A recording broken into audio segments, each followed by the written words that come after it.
श्री स्वामी समर्थ. जय जय स्वामी समर्थ. नमस्कार प्रिय स्वामी भक्तांनो, स्वागत आहे तुमचं आपल्या SC मराठी चॅनलवर.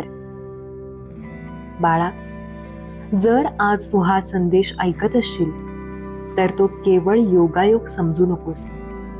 आयुष्यात कधी कधी काही क्षण असे येतात जे आपल्याला थांबून स्वतःकडे पाहायला शिकवतात. आजची रात्र तुझ्यासाठी तशीच एक संधी ठरू शकते. तुझ्या मनात अनेक प्रश्न असतील. कधी संपणार हे दुःख? कधी मिळणार मनःशांती? कधी बदलणार माझं आयुष्य?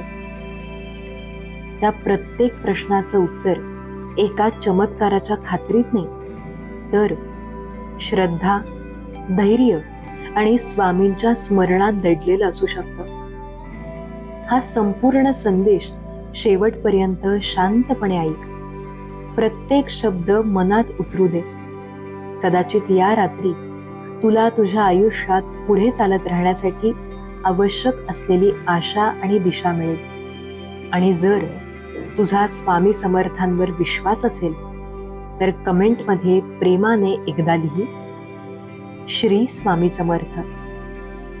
ही कमेंट केवळ शब्द नाही, ही तुझ्या श्रद्धेची आठवण आहे. बाळा, मी तुझ्या घरात एखादा अलौकिक चमत्कार घडेल अशी खात्री देण्यासाठी बोलत नाही, पण एवढं नक्की सांगतो, जेव्हा मन पूर्ण श्रद्धेने, नम्रतेने आणि शांततेने देवाकडे वळतं तेव्हा जीवनात अनेक शुभ बदलांची सुरुवात होऊ शकते. तू अनेक दिवसांपासून मनातलं ओझं घेऊन जगतोयस. बाहेरून हसतोस पण आतून तुटलेला आहेस. लोकांना वाटतं तू मजबूत आहेस, पण रात्री उशीवर डोकं ठेवल्यावर तुझे डोळे काय सांगतात हे फक्त तुला आणि स्वामींना माहिती. तुझ्या मनात अनेकदा असा विचार आला असेल, मी इतकी प्रार्थना करतो, इतकी मेहनत करतो, मग माझ्याच वाट्याला इतक्या परीक्षा का? बाळा, हा प्रश्न अनेक भक्तांच्या मनात येतो, पण लक्षात ठेव, स्वामी समर्थांनी कधीही सांगितलं नाही की श्रद्धेच्या मार्गावर परीक्षा येणार नाहीत. त्यांनी एवढंच शिकवलं, भिवू नकोस, मी तुझ्या पाठीशी आहे. याचा अर्थ असा नाही की संकट एका क्षणात नाहीसं होईल. याचा अर्थ असा आहे, संकट असलं तरी तू एकटा नाहीस. आजची रात्र त्या विश्वासाची आठवण करून देणारी असू दे. आज झोपण्यापूर्वी काही क्षण मोबाईल बाजूला ठेव, मन शांत कर, डोळे मीट, एक दीर्घ श्वास घे आणि फक्त एकच नाम जप, श्री स्वामी समर्थ, श्री स्वामी समर्थ, श्री स्वामी समर्थ. हे शब्द उच्चारताना तुझ्या मनातील भीती हळूहळू कमी होत असल्याची जाणीव करून घे. कारण अनेकदा शुभ संकेत बाहेर दिसण्याआधी मनात उमलतात. जेव्हा मनातील अंधार कमी होतो तेव्हाच जीवनातील पहाट जवळ येते. कधी कधी आपण शुभ संकेत शोधत असतो, एखाद्या घटनेत, एखाद्या स्वप्नात, एखाद्या योगायोगात. पण सर्वात मोठा शुभ संकेत कोणता माहितीये? जेव्हा निराश झालेला माणूस पुन्हा आशेने उठतो, जेव्हा रडलेले डोळे पुन्हा हसायला शिकतात, जेव्हा हार मानलेलं मन पुन्हा म्हणतं, मी प्रयत्न करणार. तोच सर्वात मोठा शुभ संकेत असतो. आणि आज मी तुला त्याच संकेताची आठवण करून देण्यासाठी आलो.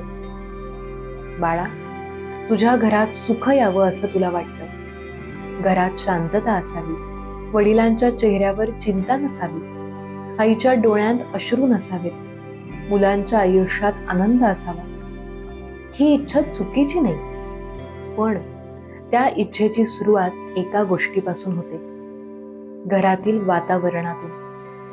आज रात्री झोपण्यापूर्वी घरात जर शक्य असेल तर एक दिवा लाव, स्वामींचं स्मरण कर, घरातील प्रत्येकासाठी मनापासून प्रार्थना कर. कोणावर राग असेल तर मनातून सोडून देण्याचा प्रयत्न कर. कारण शांत मनातच आशेचा प्रकाश अधिक स्पष्ट दिसतो. बाळा, जर तू अजूनही हा संदेश मन लावून ऐकत असशील तर कमेंटमध्ये प्रेमाने लिही, स्वामी माझ्या घरावर कृपा ठेवा. असं लिहिताना त्या शब्दांमागे तुझी भावना असू दे. जीवनात काही गोष्टी आपल्या हातात नसतात, पण 3 गोष्टी नेहमी आपल्या हातात असतात. पहिली आपला विचार, दुसरी आपली कृती आणि तिसरी आपली श्रद्धा. या 3 गोष्टी मजबूत झाल्या की माणूस परिस्थितीपेक्षा मोठा होतो. आणि ज्या दिवशी माणूस परिस्थितीपेक्षा मोठा होतो त्या दिवशी त्याच्या आयुष्यात बदल सुरू होतो. आजची रात्र भीतीची रात्र बनवू नकोस. तिला प्रार्थनेची रात्र बनव. तक्रारींची रात्र बनवू नकोस. तिला कृतज्ञतेची रात्र बनव. कारण कृतज्ञ मनातच आशेची बीजे उगवतात आणि जिथे आशा उगवते तिथून नव्या जीवनाची सुरुवात होते. बाळा, आता एक क्षण डोळे मिट आणि स्वतःलाच एक प्रश्न विचार. मी शेवटचं मनापासून कधी हसलो होतो? उत्तर शोधताना तुला जाणवेल तू किती दिवस स्वतःसाठी जगलाच नाहीयेस. सगळ्यांच्या आनंदासाठी धावलास, सगळ्यांच्या अपेक्षा पूर्ण करण्याचा प्रयत्न केलास, सगळ्यांच्या दुःखात सहभागी झालास. पण जेव्हा तुझ्या मनात वेदना होत्या तेव्हा त्या शांतपणे स्वतःमध्येच दडवून ठेवल्यास. रात्री उशिरापर्यंत जागून विचार करत राहिलास. कधी भविष्याची चिंता, कधी पैशांची काळजी, कधी नात्यांमधील दुरावा, कधी स्वतःवरचा विश्वास कमी होण्याची वेदना. बाळा, स्वामी समर्थ तुझ्या मनातील प्रत्येक भावना जाणतात. त्यांना शब्दांची गरज नसते. तू काही बोलला नाहीस तरी तुझ्या डोळ्यातील अश्रू त्यांच्यापर्यंत पोहोचतात.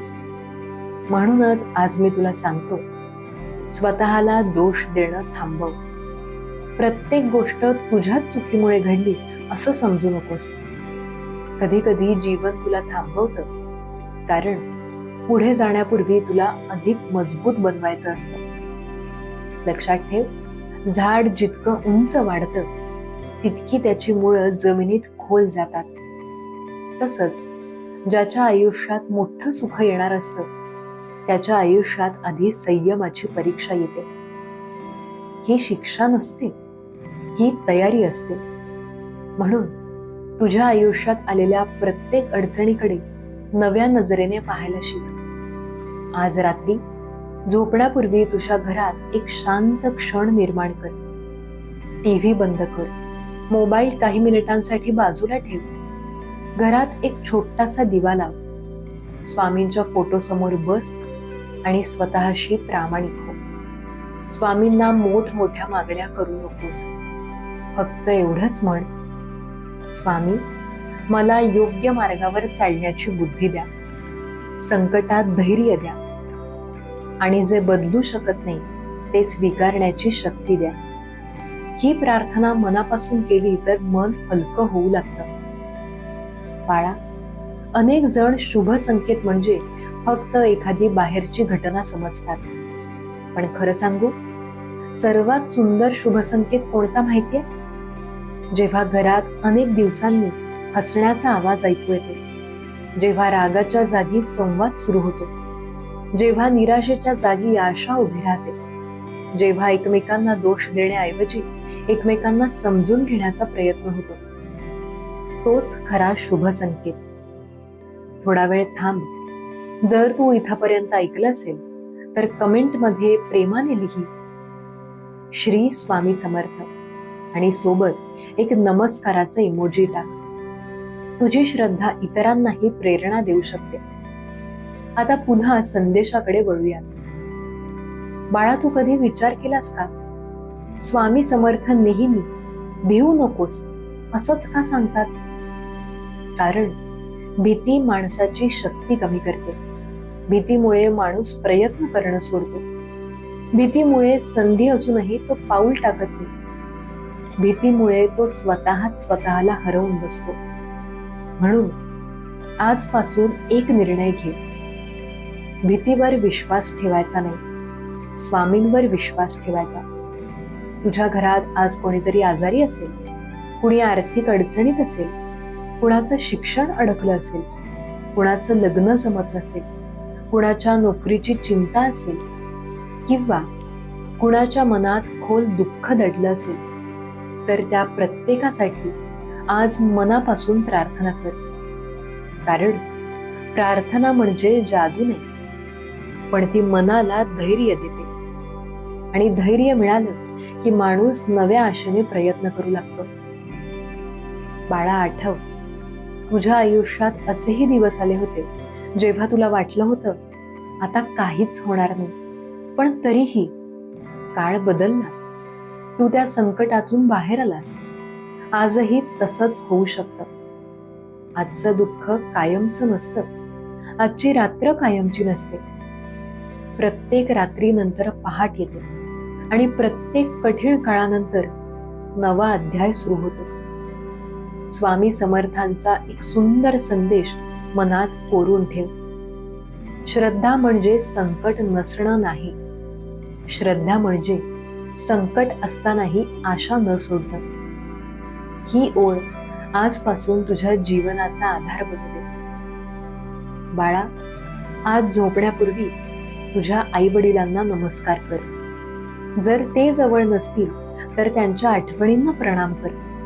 ज्यांनी तुला मदत केली त्यांच्याबद्दल कृतज्ञता व्यक्त कर. आणि ज्यांनी तुला दुःख दिलं त्यांच्याबद्दलचा राग हळूहळू सोडण्याचा प्रयत्न कर.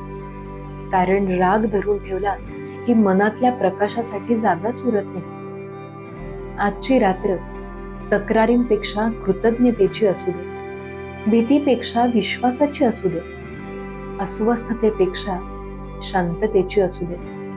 आणि उद्याचा दिवस नव्या प्रयत्नांनी सुरू होऊ दे. कारण स्वामींची कृपा केवळ वाट पाहणाऱ्यांवरच नाही, तर श्रद्धा ठेवून योग्य कृती करणाऱ्यांवरही असते. बाळा, तुझ्या आयुष्यात काही अशा जखमा आहेत ज्या शरीरावर नाही, त्या मनावर आहेत. त्या कोणालाच दिसत नाही. म्हणूनच लोक सहज म्हणतात, काय झालंय तुला, सगळं तर ठीक दिसतंय. पण त्यांना कसं कळणार की प्रत्येक हसऱ्या चेहऱ्यामागे एक शांत संघर्ष चालू असतो. कधी शब्दांचा, कधी नात्यांचा, कधी स्वतःशीच सुरू असलेल्या युद्धाचा. आणि त्या युद्धात सगळ्यात जास्त थकलेला माणूस असतो तो, जो बाहेरून हसतो पण आतून रोज रडत असतो. बाळा, जर तू असा असशील तर आजचा हा संदेश तुझ्यासाठीच आहे. आज मी तुला एकच गोष्ट सांगण्यासाठी आलोय. स्वतःला एकटं समजू नकोस. तू ज्या वेदना अनुभवतोस त्यातून बाहेर पडण्याचा मार्ग आहे. तो मार्ग एका क्षणात सापडत नाही, पण प्रत्येक दिवसात थोडासा प्रकाश वाढवत राहिला तर अंधार कायम राहत नाही. तुला आठवतं का, लहानपणी एखादी गोष्ट बिघडली की तू आईकडे धावत जायचास, कारण तुला विश्वास होता आई काहीतरी मार्ग काढेल. आज तू मोठा झालास, जबाबदाऱ्या वाढल्या, लोक तुझ्याकडे आधार म्हणून पाहतात, पण तुझा आधार कोण? बाळा, जेव्हा मन खूप थकून जातं तेव्हा स्वामींच्या चरणी काही क्षण शांत बसणं हेही एक आधार ठरू शकतं. ते प्रश्नांची जादुई उत्तर देतात म्हणून नाही, तर मनाला पुन्हा उभं करण्याची शक्ती देतात म्हणून. आज रात्री तुझ्या घरात जेव्हा शांतता असेल तेव्हा घाई करू नकोस. काही क्षण स्वतःसोबत बस. आज दिवसभरात जे चांगलं घडलं त्याची आठवण काढ.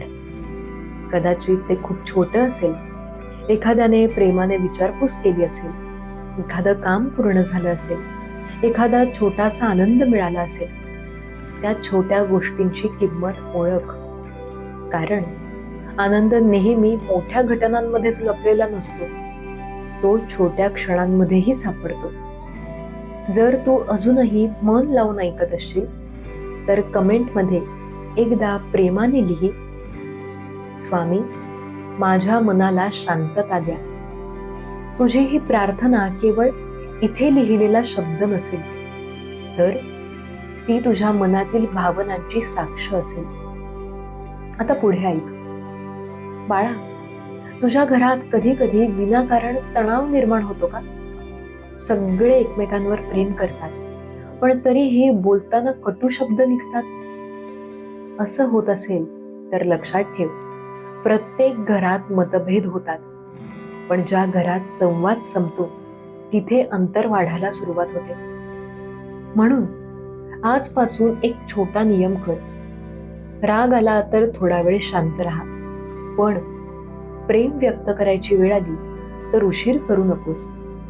कारण न बोललेलं प्रेम आणि न मागितलेली माफी ही अनेक नाती तुटण्याचं कारण ठरतात. बाळा, तुझ्या मनात एखाद्या व्यक्तीबद्दल दुःख असेल, कोणीतरी तुझा विश्वास तोडला असेल, कोणीतरी तुझा गैरफायदा घेतला असेल, किंवा ज्याच्यासाठी तू सर्वस्व दिलंस त्यानेच तुला विसरलं असेल. ही वेदना खरी आहे, तिला नाकारू नकोस, पण तिच्यात कायम राहूही नकोस.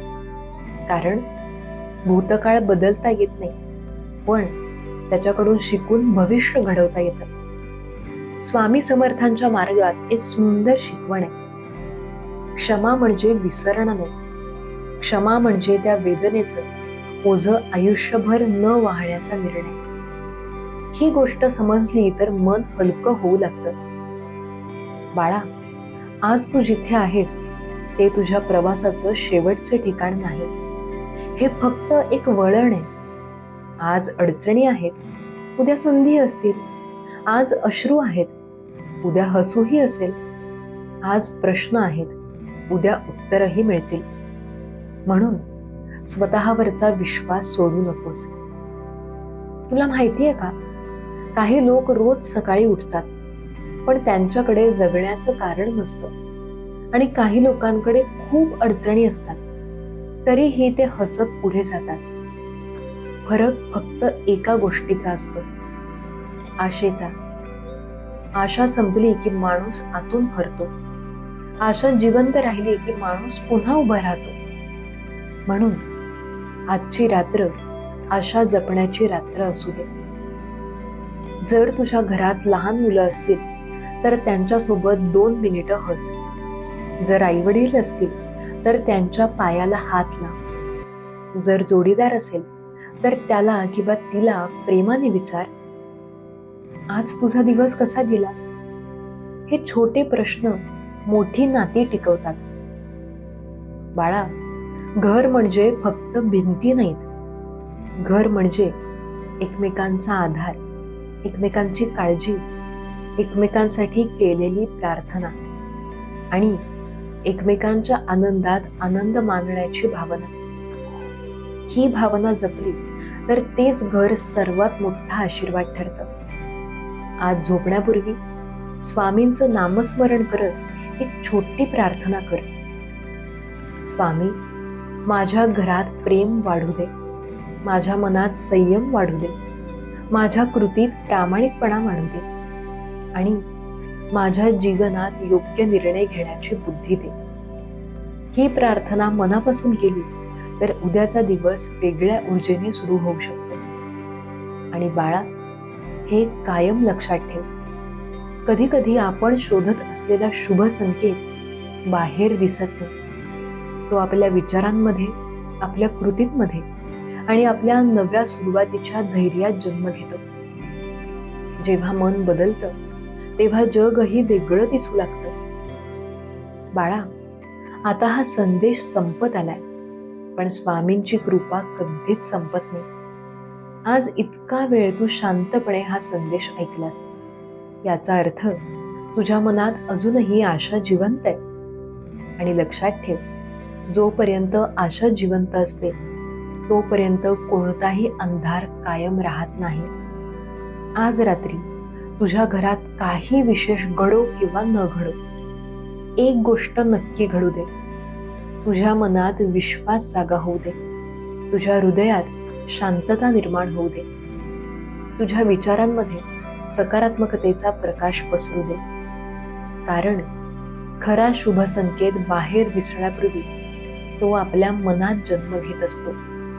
जेव्हा मन शांत होतं तेव्हा योग्य निर्णय दिसू लागतात. जेव्हा भीती कमी होते तेव्हा धैर्य वाढतं. जेव्हा राग कमी होतो तेव्हा प्रेम वाढतं. आणि जेव्हा श्रद्धा दृढ होते तेव्हा माणूस कोणत्याही संकटाला सामोरं जाण्याची ताकद मिळवतो.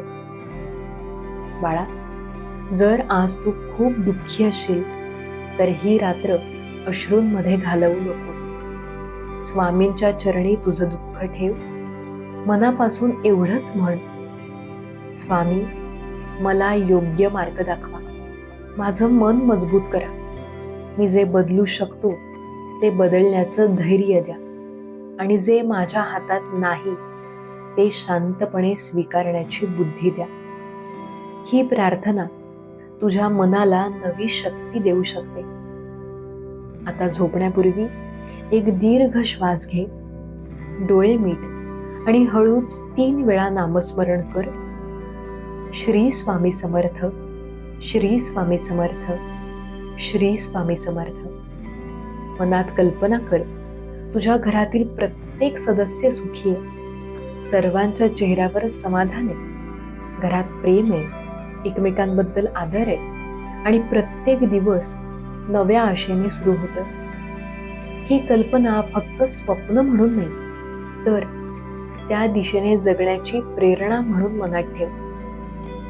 बाळा, जीवनात कधीच असा विचार करू नकोस की माझं नशीब संपलं.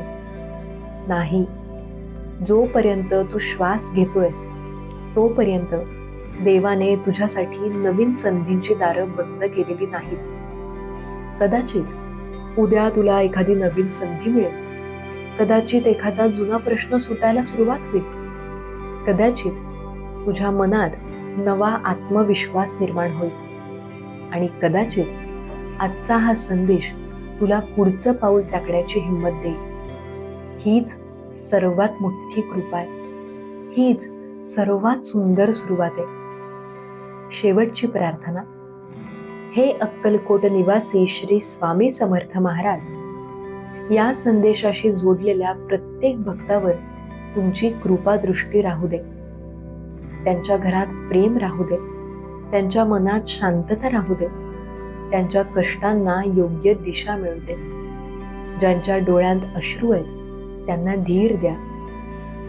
जे आजारी आहेत त्यांना शक्ती द्या. जे संघर्ष करतायत त्यांना संयम द्या. जे निराश झालेत त्यांच्या मनात आशेचा दिवा पुन्हा प्रज्वलित करा. आणि प्रत्येकाला प्रामाणिकपणे, प्रेमाने आणि धैर्याने जीवन जगण्याची प्रेरणा द्या. श्री स्वामी समर्थ.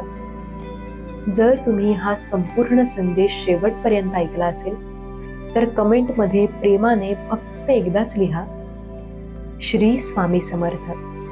आणि शक्य असेल तर हा संदेश त्या व्यक्तीपर्यंत पोहोचवा ज्याला आज आशेच्या एका शब्दाची गरज आहे. कदाचित तुमच्या एका शेअरमुळे एखाद्याच्या आयुष्यात नव्याने धैर्य जागेल. शेवटी एवढंच, स्वामींवर श्रद्धा ठेवा, स्वतःवर विश्वास ठेवा, चांगली कर्म करत राहा आणि प्रत्येक दिवस नव्या आशेने सुरू करा. भिवू नकोस. श्रद्धा, संयम आणि सत्कर्म यांच्या मार्गावर चालणाऱ्याच्या पाठीशी स्वामींचे आशीर्वाद सदैव असतात. अनंत कोटी ब्रह्मांड नायक राजाधिराज योगीराज अक्कलकोट निवासी श्री स्वामी समर्थ महाराज की जय. श्री स्वामी समर्थ.